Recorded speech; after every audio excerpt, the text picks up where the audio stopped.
premiada é pré-premiada. A tentativa de delação de Daniel Vorcaro começou a implodir antes mesmo de ser acordada.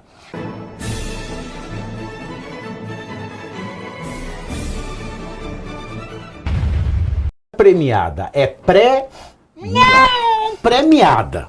A tentativa de delação de Daniel Vorcaro começou a implodir antes mesmo de ser acordada. Primeiro, a defesa entregou à Polícia Federal e à PGR uma proposta sem sequer estipular o valor da multa que o dono do Banco Master aceitaria pagar. Detalhe considerado básico em negociações desse tipo.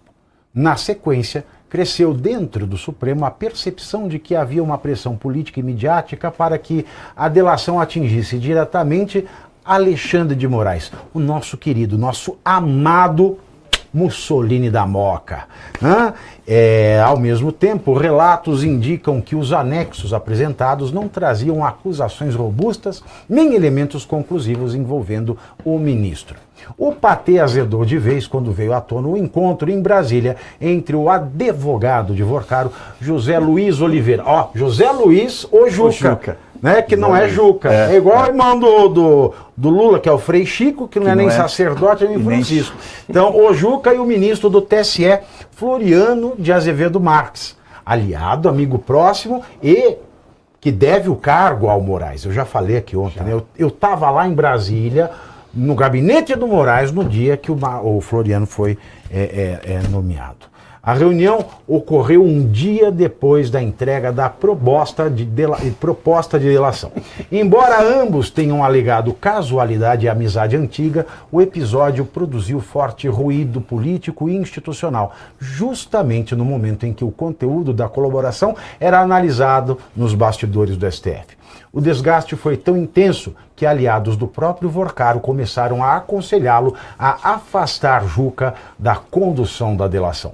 A avaliação entre pessoas próximas ao banqueiro, do ex-banqueiro, é de que o advogado entrou em rota de colisão simultânea com a Polícia Federal, a PGR e o gabinete de André Mendonça. Cenário considerado desastroso para alguém que depende justamente da confiança dessas instituições para obter benefícios penais. Resultado, a delação que deveria aliviar a situação de Vorcaro passou a produzir o efeito oposto.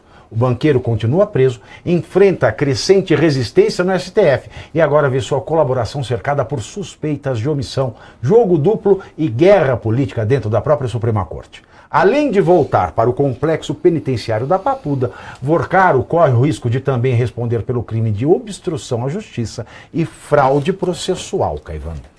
Você vê, só vai piorar a situação dele, né, Pavinato? A gente tratou isso ontem aqui, eu trouxe até os elementos da própria 12.850, que é a lei da delação premiada, e ele precisaria cumprir o que está descrito no artigo 4º, né, que foi inclusive o que André Mendonça disse hoje, não por meio de entrevista, porque ele não faz a mesma coisa, por exemplo, que Gilmar Mendes, né, que de novo foi dar mais uma entrevista à imprensa, né? Ele fez botox. Fez harmonização. Não olhava a câmera dessa vez, viu, Pavinato? Ele manteve o olhar baixo, não sei com que sentido, ou de repente estava olhando o monitor abaixo. E você vê, sem paletó. Sem paletó. Ele estava casual mais Friday. Informal, né? Ele estava casual Friday. Casual Friday, exatamente. O André Mendonça não, ele exarou uma nota, né, à imprensa dizendo que ele não tinha sequer tomado conhecimento direto com a delação, porque óbvio, não é ele que tem que avaliar, primeiro é a PGR e a Polícia Federal, e ele tem feito, como a gente tem dito aqui, tomado todo o cuidado para não pairar nenhuma dúvida para que no futuro não se peça por algum motivo uma nulidade processual e reverta toda a situação. Agora, me parece, segundo a nota do André Mendonça, que realmente não tem ali nenhuma prova, não tem uma garantia de que não vai haver a continuidade da prática delitiva, como a gente apresentou aqui, e, enfim, não apresentou os partícipes, que era o mais importante para isso. E quais foram? Ora, muito provavelmente, ministros do STF, que a gente tem notícia, né? Pelo menos dois. Certeza, é isso. Assim, eu tenho uma ligeira certeza absoluta de dois. Certeza absoluta. E aí, uma ligeira, assim, uma muito leve certeza absoluta. Pavinato se refere, obviamente, obviamente, a Dias Toffoli e Alexandre de Moraes, porque foram citados, né, textualmente, em virtude do vazamento de...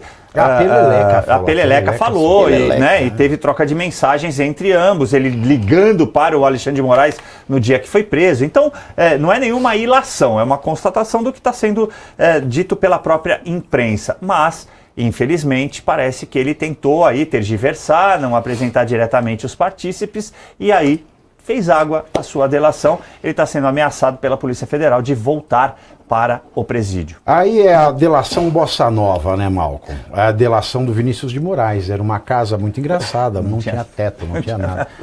Teta tem de monte, teto. Russa ainda. Bom, bem destacado pelo Caivano, acho que agora ele volta para Papuda, né? Porque aqui nós temos dois exímios juristas que tecnicamente eu vivo de juros, são impecáveis aqui para explicar para nossa audiência. Eu sou muito Mas vamos lá, para você que nos assiste aí, existe uma grande expectativa em torno da delação do Vorcaro. E se você for na padaria agora conversar ali com aquele cara que estiver no balcão que você nunca viu na vida, ele sabe que se o Vorcaro abrir a boca do jeito que deveria, a República estremece. Para não arriscar dizer que acaba. Mas o Vorcaro ele meio que tirou sarro. Aí, muito bem cortado, hein? Vocês sacanearam o Caivano que foi ao banheiro. Ele saiu para o banheiro. Não, não, isso vocês são sacanas. Vocês não são amigos do Switch. Eles fizeram questão de pôr. O alemão é um veneno. O alemão é um veneno. Eu nem lembro o que eu ia falar. Continua aí. O alemão é muito traiçoeiro. E eu nem vi no retorno ali eles fazendo essa sacanagem. Mas a expectativa em torno disso, gente, é o seguinte. Independente de todas as questões técnicas, que quem tem que cuidar é o Mendonça. Você que nos acompanha em casa, você acha que minimamente uma delação que não contém o nome de Moraes e de Toffoli, que jeito que um negócio desse é aceito? Não faz o menor sentido. Assim, cada um tem, acho que deve estar rolando até em bet já isso aí. Os nomes que cada um tem em mente, de deputado, de senador, Mas ponto principal é que todo mundo minimamente aguarda que venha à tona o nome de Alexandre de Moraes e de Dias Toffoli. E o mais interessante, Pavinato, que você viu que recentemente, mais especificamente ontem, tem gente ganhando o acessório que está na moda agora aí, né, que é a tal da tornozeleira eletrônica, por conta de 18 milhas. Mas tem gente que tem 129 milhas que ainda não está fazendo uso do acessório. Então, essa é a delação premiada, como bem colocou premiada. O Pavinato, Obrigada. Cheia de tudo e vazia, né? Não faz o menor sentido. A expectativa do povo não foi minimamente atendida. Mas se não tiver um desses nomes... A expectativa do povo